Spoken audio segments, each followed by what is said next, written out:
Hello යාළුවනේ කොහොමද? මං ඉන්න මේ අපාර්ට්මන්ට් එක පෙන්නන්න. හරිද? මේක 24 hours security. අයි මගේ ටයර් වල රෝද කැපුවන්නේ බූරු ලංකාවේ ඉරිසියාකාරයෝ. රෝද කපලා මේ පස්සේ මට මේ දුවයි පුතයි මේ පොලිස් වලට ඉන්ෆෝම් කරපුවම මේගොල්ලෝ security තමයි මේන් මේවා කරන්නේ. think about that. කරලා මට දැන් security එක දීලා තියෙන්නේ. ඉන්න මම පෙන්නන්න මගේ අපාර්ට්මන්ට් එක. මම මේ කාර් එකේ ආවා. අද පන්සල් යන්න ඕනේ නායක හම්දුරුවන්ගෙන් නැකතක් බලා ගන්න මට. මගේ බිස්නස් එකට. මේ මගේ කාර් එක මේ මං කිව්වේ මං ඔක්කොම ಜಾති තියාගෙන ඉන්නේ කියලා මේ කාර් එක නිකන් දැන් මගේ බර්ත්ඩේ එකට ඊ බිස්නස් එකටයි මගේ බඩු ටිකක් ගත්තා මම පෙන්නන්නම් ඒවා ටිකත් ඔක්කොම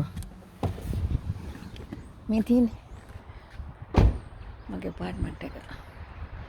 මෙතන 24 hours security එක. මේ මගේ දැන් බර්ත්ඩේ එකට ඔක්කොම මං ගත්තා. මේ පැක් කරලා ඔක්කොම තියෙන්නේ මගේ කාර් එක ස්ටෑන්ඩ් බයි.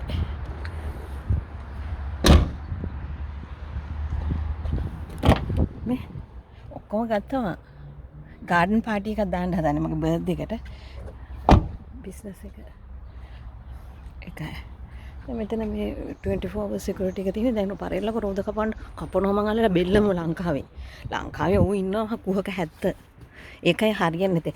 හරිම ඊර්ෂ්‍යයි. ලංකාවේ මිනිසුනේ මෙහි ඇවිල්ලා ඊර්ෂ්‍ය හැබැයි මෙහෙදී ඊර්ෂ්‍යාකම් කරන්න බෑ ලංකාවේ. දැන් ලංකාවෙත් බෑනේ අනුර කුමාර දැන් හොඳයිනේ පාලකයා. නටන්න හම්බෙන්නේ සෙල්ලම් කරන්න. අනුර කුමාර අපි මම පෝට් ඔතොරිටි එකේ වැඩ කරන කාලේ අනුර කුමාර ඒ දවස්වල මට හම්බ වෙනවා. පෙරදිනේ කැලණි කැම්පස් එකේ. ඒතර මම බෝඩ් වෙලා හිටියේ ඒක අපේ ඒ කැලණි කැම්පස් එක කිට්ටුවම.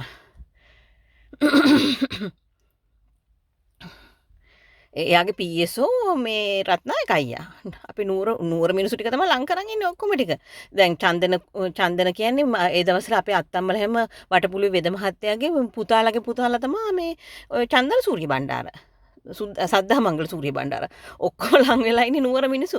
නූර මිනිසුන්ගේ වැදගත් තාලේ ඒකයි තේරෙන්නේ. අනුර කුමාරත් අපේ ජාතියේ ඉන්න හොඳ මිනිහෙක්නේ මාතලේ දේවහුවේ.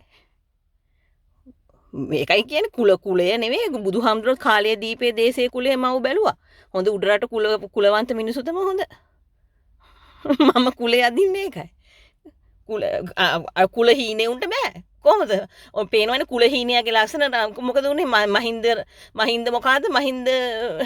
මොකාද ඒක මහින්ද රාජපක්ෂයා මොකද උනේ?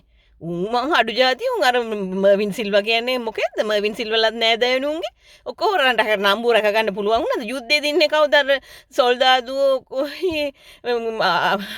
යුද්ධ ඉවර කරන්න තිබා ඩෙන්සිල් කොබ්බයක් කරුට අර කාලකන්ණි වේසික පුතා කවුද මේ රාජ ජේ.ආර්. ජයවර්ධනනේ ඔක්කොම කරේ උන් කරන් යුද්ධ ඉවර කරන්න දුන්නේ නැත්තේ ඩෙන්සිල් කොබ්බයක් කරුට නැත්නම් ඉවර කරන්න ගියේ උඩරට අපේ වීරයා හමුදා මිනිස්සු ඔක්කොම දන්න අපේ අයියා ඒ දවස්වල අපේ පොඩි අයියා සීවලි ඊයේ හිටියේ ඩොක්ටර් ඩෙන්සිල් කොබ්බා කරුවත් එක්ක පිටිපස්සෙන් ගියේ මේ මෙඩිකල් කෝ එකේ ගියේ අපේ අයියා සීවලි ඊයා අපි දන්න ඔක්කොම જાති හොඳයි එහෙනම් හැමෝටම ජය වේවා තෙරුවන් සරණයි